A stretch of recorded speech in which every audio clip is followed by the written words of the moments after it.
తెలంగాణ తర్వాత ఈ 5 ఏళ్లలో మీరు ఏం చేశారు ప్రజల కోసం అది చెప్పండి. నేను వైకాపా ముఖ్యనేతలని ఈరోజు ఒకే మాట అడుగుతున్నా, ఈ 5 సంవత్సరాల్లో ప్రజలకు జరిగిన మంచి ఏంటి? స్టేట్లో కానీ, ఈ జిల్లాలో కానీ, లేదా రాజపేటలో కానీ ఏం మంచి జరిగిందో ఒక్కసారి మీరు పలాయి చెప్పండి. ఏమీ జరగదు.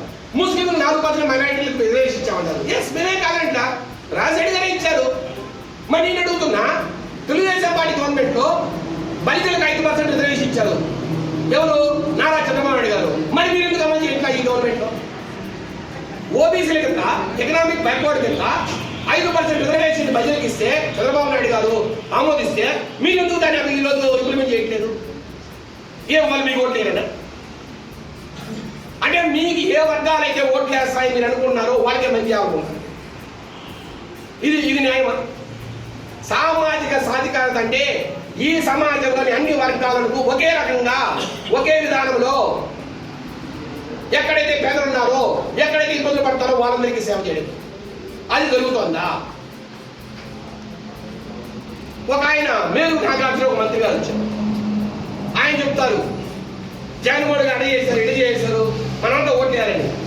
నిన్ననే ఒక అధికార ప్రకటన వచ్చింది. ఆయన వేమూరు ఎమ్మెల్యే, ఆయన సంతలోని పాటికి మార్చారు. అయ్యా మేలు నాగార్జున గారు, నా పేరు మేడా విజయశ్వర రెడ్డి అండి, రాజీపాడికి మాట్లాడుతున్నా. మీరు నిజంగా అంత నిష్ణాతులైతే, అంత గొప్ప వ్యక్తి అయితే మిమ్మల్ని వేమూరు నుంచి సంతలోని పాటికి మార్చాల్సిన అవసరం ఏంటో చెప్పండి మీరు నాగార్జున గారు దయచేసి. ముందు మీ కాన్స్టిట్యూన్సీలో మీకు సీన్ లేక మీరు ఆడ ఓడిపోతారని పక్క కాన్స్టిట్యూన్సీ మిమ్మల్ని మారిస్తే మీరు వచ్చి రాజీపేటలో ఊదరపడడం ఏంటో మీరు నాగార్జున గారు మీకే తెలియాలి. ఇంకొక బాగా భీకరంగా సింగారించుకొని వస్తున్నాం ఆమె. ఆమె పేరు ఏం పేరండి? పుట్ట. ఆమె ఏ ఊరో ఎవరికి తెలియదు. హైదరాబాద్ లో ఉండేది, మీడియం స్కూల్ కరెస్పాండెంట్. ఆమె ఇప్పుడు పల్లెలు ఎప్పుడైనా తెలియదా? ఏ పల్లికైనా పోయి ఏపీసీలైనా ప్రకటించిందా? మాట్లాడితే నేను బీసీ అంటాను. నీకోసమైనా రాజ్యాంగం రాసింది డాక్టర్ బిఆర్ అంబేద్కర్ గారు. మీలాంటి ఉన్నత స్థాయి వ్యక్తులకైనా ఈరోజు పథకాలు అందించాలనుకున్నాడు. ఏ రోజైనా ఈ పుట్టారేనమ్మా ఎక్కడికైనా మీకు తిరిగిందా? ఎవరు బాగా చూసిందా? ఆ మంచి అబ్బా జగన్మోహన్ అంటుంది. మరి జగన్మోహన్ మంచి అయితే నువ్వేంటే తెలుగుదేశం పార్టీ చేయలేవు తల్లి. 2019 ఉందిరా, నువ్వు ఎందుకు తెలుగుదేశం పార్టీ చేయలేవు? జగన్మోహన్ అంత హీరో అయితే ఆ రోజు జగన్మోహన్ నువ్వే కదా. మళ్ళీ ఆయన అంటాడు అంజాద్ బాషా గారని. ఆయన ఇంకా గొప్ప వ్యక్తి, డిప్యూటీ సీఎం. మైనారిటీలకు ఈ 4 సంవత్సరంలో అంజాద్ బాషా గారి తప్పితే ఎవరికైనా మేలు జరిగిందా? వర్క్ భూములు కానించి మొత్తం ముస్లిం జాతికి సంబంధించిన భూములను చేశారు. మీరు కూడా ముస్లిం మహిళల గురించి మాట్లాడతారు. అసలు మీకు కనీస అర్హత ఉందా మాట్లాడడానికి? మీరు కడపలో సాధించిందని చెప్పాలా? కడపలో అంజాద్ బాషా గారి వల్ల ఒక్క పని జరిగిందని చెప్పమనండి. ఏ ఒక్క పని చేయగలిగాడు? ఆయన వచ్చి రాయబడి చెప్తాడు, అయ్యా మా అన్న 50 వేలు గెలిపిందంట. దేనికోసం సార్? ఎందుకు మీకు ఇంత కసి జనం మీద? నేను ఒకటే అడుగుతున్నా, మేడా మల్లికార్జున గారికి ఈసారి ఓటు ఎందుకు వేయాలి? ఎందుకు? అన్నమయ్య జిల్లా ఓటు ఎందుక? మెడికల్ కాలేజీ ఓటు ఎందుక? రాష్ట్ర చరిత్రలోనే కాదు, దేశ చరిత్రలోని ఎక్కడా కనీ విని జరిగే విషాదం ఇది. అన్నమయ్య డ్యామ్ కొట్టుకుపోవడం. అన్నమయ్య డ్యామ్ కొట్టుకుపోతే నిన్న 2 కోట్లు పెట్టి ప్రజలు తోలేమే, జనం తోలేమే. నిధులు, నియామకాలు లేదా పదవుల పంపకాల గురించి మాట్లాడదాం. ఈ రాష్ట్రంలో జగన్మోహన్ రెడ్డి ముఖ్యమంత్రి అయిన తర్వాత పదవులన్నీ ఏ వర్గానికి వచ్చాయి? ఈరోజు ముఖ్యమంత్రి ఏ వర్గం వారు, డీజీపీ ఏ వర్గం వారు, చీఫ్ సెక్రటరీ ఏ వర్గం వారు, టీటీడీ చైర్మన్ ఏ వర్గం వారు, అట్లాగే టీటీడీ ఈఓ ఏ వర్గం వారు. అంతెందుకు రాజంపేటలో ఎమ్మెల్యే ఏ వర్గం, జిల్లా పరిషత్ చైర్మన్ ఏ వర్గం, మూడవది ఇక్కడ ఉన్న మున్సిపల్ చైర్మన్ ఏ వర్గం, అట్లాగే ఆఖరికి నామినేటెడ్ పోస్టులు కూడా ఈరోజు మీరు ఇచ్చే marketing chairman, Rajampet marketing chairman కూడా అదే వర్గానికి ఇస్తూ మీరు సామాజిక సాధికారత గురించి మాట్లాడే హక్కు మీకుందా?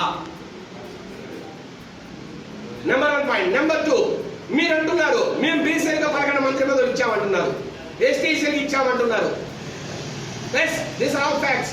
కానీ జగన్మోహన్ రెడ్డి గారు చుట్టూ 5 మంది సామంతరాజులు పెట్టుకున్న మాట వాస్తవం కాదా? ఆ 5 మంది సామంతరాజులు ఏ కులానికి చెందినవారు, ఏ వర్గానికి చెందినవారు? ఆ 5 మంది సామంతరాజులు ఒక్కొక్క జిల్లాలో లేదా ఒక్కొక్క ఏరియాలో పంచుకున్న మాట వాస్తవం కాదా? రాయలసీమ ఒకరికి, విశాఖపట్నం ఏరియా ఒకరికి, ప్రకాశం ఏరియా ఒకరికి, Krishna Guntur Krishna Guntur east and west Godavari జిల్లాలో ఒకరు పెంచిన మాట వాస్తవం కాదా? మీకున్న ప్రధానమైన అడ్వైజర్, ప్రధానమైన సలహాదారుడు ఏ వర్గం వారు?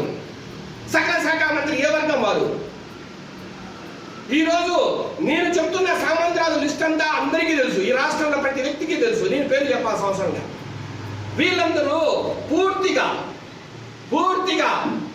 పవర్ అనిపించిన వాళ్ళు కదా, ఆ ఏరియాలో ఎమ్మెల్యేని డిక్టేట్ చేసే వాళ్ళు కదా, ఆ ఏరియాలో మైన్స్ ఉన్న ఇసుక దూరాలన్నా ముందు దూరాలన్నా ప్రతిదీ వాళ్ళ కన్సోల్లో తగ్గట్లేదా? ఎక్కడ బీసీ మంత్రులకు, ఎస్టీ ఎస్సీ మంత్రులకు ఎక్కడ మీకు విలువ ఇస్తున్నారో ఒక్కసారి మీరు దయచేసి చెప్పాలా. సకల శాఖ మంత్రి చెప్పినా చాలు, లేదంటే మీ సామంత రోజుల్లో ఒక్క వ్యక్తి ముందుకు చెప్పినా చాలు. నేను ఒక్కటే అడుగుతున్నా, సామంతరాజు చేతుల్లో ఈ ఆంధ్ర రాష్ట్రాన్ని పెట్టి మేము బీసీ మంత్రులు ఇంతమందికి ఇచ్చాం, ఎస్టీ ఎస్సీ మంత్రులు ఇంతమందికి ఇచ్చామని చెబుతున్నారు. నేను అడుగుతున్నా, కాలేటి వనిత గారికి హోమ్ మినిస్టర్ ఇచ్చారు, ఒక్క జిల్లా ఎస్పీ అయినా ఆమె పలుకుతున్నారా? పూర్తిగా సత్యనారాయణ చేతిలో మీకు పవర్ పెట్టలేదా? అట్లాగే రకరకాల టీసీ మంత్రులు ఉన్నారు, ఏ శాఖలో అయినా ఏం జరుగుతుందో వాళ్ళకి తెలుసా? అసలు ఏ శాఖకైనా బీసీ సంక్షేమ మంత్రి ఉన్నారు, అతనికి కనీసం ₹1 అయినా బడ్జెట్ ఉందా? సంక్షేమ శాఖ మంత్రి ఉన్నారు, అతనికి ఏమైనా బడ్జెట్ ఉందా? అసలు ఎంత బడ్జెట్లు మీరు బీసీ ఎస్టీ ఎస్సీ సంక్షేమానికి ఇచ్చారు? ₹1 డబ్బు ఇవ్వకుండా కేవలం ఒక పదవి ఇచ్చి, ఒక బల్బు గారు ఇచ్చి తిరగమంటే వాళ్ళు ఎక్కడ తిరగాలి? దాన్నే సామాజిక సాధికారత అంటారా? అన్ని వర్గాల మంత్రులకి ఈక్వల్ ఆపర్చునిటీస్, ఈక్వల్ రైట్స్ ఉంటేనే మంత్రుల్లో దాన్ని సామాజిక సాధికారత అంటారు. అది లేదనేది ఈ ప్రజలందరికీ కూడా తెలిసిన మాట, వాస్తవం కాదా? తర్వాత బీసీలలో మేము 56 మందికి చైర్మన్ ఇచ్చామంటారు. ఇది మీరు బీసీలకు మంచి చేశారా, లేదు బీసీలు అనేక దెబ్బతీశారా? ఒక్కసారి ప్రజలంతా ఆలోచించాలి. ఎవరు మిమ్మల్ని 56 కార్పొరేషన్ చైర్మన్లు పెట్టమన్నారు? కేవలం మీ పొలిటికల్ అడ్వాంటేజ్ కోసం మీరు పెట్టారు.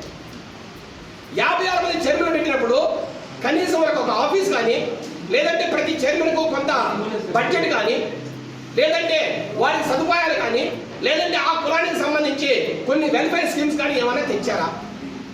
కేవలం పదవులు ఇచ్చి వాళ్ళని ఉత్సాహ విగ్రహాలుగా తయారు చేసి గాలికి వదిలేసిన మాట వాస్తవం కాదా? ఇప్పుడు నేను ఒక ఐఏఎస్ ఆఫీసర్ అనుకుందాం, ఒక కలెక్టర్ అనుకుందాం, నాకు ఒక కారు, తర్వాత నా కింద పనిచేసే అధికార వర్గము, లేదంటే నా చుట్టూరు పనిచేసే వ్యక్తులు లేకుండా నేను ఐఏఎస్ గారు, కలెక్టర్ గారు విధులు నిర్వర్తించగలనా? అట్లాగే ఈ 56 మంది కార్పొరేషన్ చైర్మన్లకు కింద స్థాయిలో ఎవరికైనా మీరు ఒక స్టాంప్ ఇవ్వడం కానీ, లేదంటే ఆ కార్పొరేషన్కి ఏదైనా నిధులు ఇవ్వడం కానీ మీరు ఎప్పుడైనా చేశారా? కేవలం బాగా కొట్టుకోవడానికి పేరు కోసం 56 మందికి చైర్మన్లు ఇచ్చి బీసీల అనేకతను దెబ్బతీసిన వ్యక్తి సీఎం జగన్మోహన్ రెడ్డి కాదా అని సందర్భంగా మేము అడుగుతున్నాం. దాన్ని కూడా మీరు వదలగొడుతున్నారు ప్రజల ముందుకు వచ్చి. ఎందుకంటే మీరు చెప్పేదే వాళ్ళు వింటారు, వాళ్ళు ఏం చెప్పలేదు. చెప్తే పక్కనే పోలీసు వాళ్ళు పక్క దేశంపై బడిత పూజ చేస్తారు, ఎవరిని ఏం మాట్లాడే పరిస్థితి. మీరు 2 గంటలు సభ పెట్టినా వాళ్ళు వినాల్సిందే, 3 గంటలు సభ పెట్టినా వినాల్సిందే, లేదు 4 గంటలు సభ పెట్టినా ప్రజలు వినాల్సిందే. తప్పదు వాళ్ళకి, ఎందుకంటే మీకు ఓట్లేసిన పాపానికి అనుభవిస్తున్నారు. ఇదొకటి. తర్వాత నిధులు. నేను ఒకటే అడుగుతున్నా, ఎస్టీ ఎస్సీలకు 26 పథకాలు ఉన్నాయి తెలుగుదేశం పార్టీ గవర్నమెంట్. పేరు చెప్పమంటే నా దగ్గర పెద్ద లిస్ట్ ఉంది. కార్పొరేట్ స్కూల్స్ చదివేదానికి ఒక స్కీమ్ ఉండేది, విదేశీయానం పోవడానికి ఒక స్కీమ్ ఉండేది, కులాంతర వివాహం చేసుకుంటే ఒక స్కీమ్ ఉండేది, ఏపీ స్టడీ సర్కిల్లో చదువు ఐఏఎస్ ఐపీఎస్ కోచింగ్ తీసుకోవడానికి ఏపీ స్టడీ సర్కిల్ ఉండేది. 11,000 ఎకరాల అసైన్మెంట్ భూమిని ఎస్టీ ఎస్సీ నుంచి లాగేశారు. ఎస్టీ ఎస్సీ సబ్ ప్లాన్ మన అసెంబ్లీలో ఆమోదించింది కిరణ్ కుమార్ రెడ్డి గారు. ఎస్టీ ఎస్సీ సబ్ ప్లాన్ పెట్టి దాని కింద వేల కోట్ల రూపాయలు బడ్జెట్ పెడితే దాన్ని పూర్తిగా నిర్వీర్యం చేసి ఎస్టీ ఎస్సీలు దెబ్బతీసింది మీరు కాదా? అట్లాగే సబ్సిడీలో రుణాలు, ఎస్టీ ఎస్సీలకు సబ్సిడీలో రుణాలు, సబ్సిడీలో వాహనాలు, సబ్సిడీలో రకరకాల పంటలు వేసే విత్తనాలు, ఇన్ని ఎక్కడైనా ఈరోజు జరుగుతోందా? 26 పథకాలు మొత్తం 26 పథకాలు ఎస్టీ ఎస్సీలు రద్దు చేసిన మాట ఈ గవర్నమెంట్ లో వాస్తవం కాదా? మీరెలా సామాజిక సాధికారం గురించి మాట్లాడడానికి మనసు వస్తుందో మీకే తెలియాలి మల్లికార్జున గారు. నేను ఒక్కసారి ఉంటున్నాయి. అట్లాగే బీసీలకు లేదంటే మైనారిటీలు 6 కోట్లు పెట్టి ఇల్లు పూర్తి కావాలి ప్రభుత్వంలో మందపల్లిలో. సూటిగా అడుగుతున్నా, మీరందరూ రాయాలి. పులపత్తూరు మందపల్లిలో ఈ రోజు ఇల్లు కట్టలేని పరిస్థితి ప్రభుత్వం ఉంటే మీరు నిన్న 2 కోట్లు పెట్టి మీటింగ్ చేశారే, అదే 2 కోట్లు తీసుకెళ్ళి మీరు పులపత్తూరు ఇల్లు కట్టలేరా? పేద ప్రజల కోసం మీ దగ్గర 1,000 కోట్లు ఉన్నాయి కదా, ఒక 5 కోట్లు పెట్టి ఇల్లు కట్టలేరా మీరు? అంటే మీ రాజకీయ స్వార్థం కోసం మీరు మీటింగ్లు పెడతారు. మీరు ఎమ్మెల్యే జ్ఞానం కోసమో, లేదంటే గవర్నమెంట్ లో మినిస్టర్లు పదవులు కొట్టడం కోసమో, లేదంటే ఆ 1,000 కోట్ల వర్కులు తీసుకోవడం కోసమో మీకు మీటింగ్లు అవసరం. కానీ మీరు పేద పక్షాలు ఉన్నారా? ఉంటే నిన్న పెట్టిన డబ్బుతో మీరు ఎందుకు పులపత్తూరు మందపల్లిలో ఇల్లు కట్టట్లేదు? ఏ ఎమ్మెల్యే అయినా అంత దారుణ పరిస్థితిని గాలి వదిలేస్తాడా? ఈ 4.5 సంవత్సరంలో ఆయన అంటాడు, నిన్న ఘనత వహించిన ఎమ్మెల్యే గారు నన్ను 3వసారి గెలిపిండి ఆదర్శ నియోజకవర్గం అంటాడు. అసలు కనీసం న్యాయం ధర్మం ఉందా? ఆదర్శ నియోజకవర్గం ఏం సార్ మీకు ఇంత కసి జనాల మీద? మీరు 4.5 సంవత్సరమే జనాలు గాలి వదిలేశారు.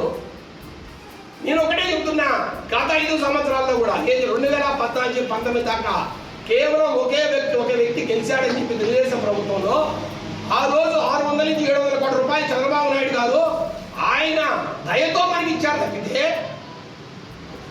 నేను ఒకటే చెప్తున్నా, ఒంటిమిట్ట దేవాలయాన్ని స్టేట్ ఫెస్టివల్ పెట్టింది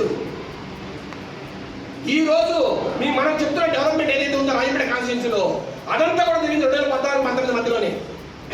ఆ రోజు వెనుకబడే జిల్లాలకు 50 కోట్ల రూపాయలు ప్రతి జిల్లాకు ప్రతి సంవత్సరం వస్తే ఆ డబ్బులంతా మన రాజంపేట కాన్స్టిట్యూన్సీకి వాడికి వాస్తవం కదా. అట్లాగే సపరేట్ నిధులు తెచ్చి ఈ రాజంపేట అభివృద్ధి చేయలేదా? ఆ రోజు కేవలం చంద్రబాబు నాయుడు ఆయన దయతో ఇచ్చిన మాట వాస్తవం ఇది.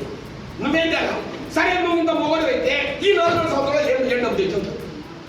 పక్కనున్న రాయి చోట్లో రకరకాల బిల్డింగ్లు కడతారు, రకరకాల రోడ్లు వేస్తున్నారు, రకరకాలుగా అభివృద్ధి జరుగుతుంటే నువ్వు కనీసం 1 కోటిన్న మాట్లాడితే రాజంపేట 100 కోట్ల నిధులు చేస్తామంటారు. 1/2 కోటి 1 రోడ్డు రాజంపేట పోయి 4 సంవత్సరంలో 1 రోడ్డు వేసిన పరిస్థితి ఉంటే ఒకసారి మేము ప్రజలకు చెప్పండి. మళ్ళా అంటే 100 కోట్ల నిధులు ఇస్తాడు మా జగన్మోహన్ గారు అని బాగా కొడతారు.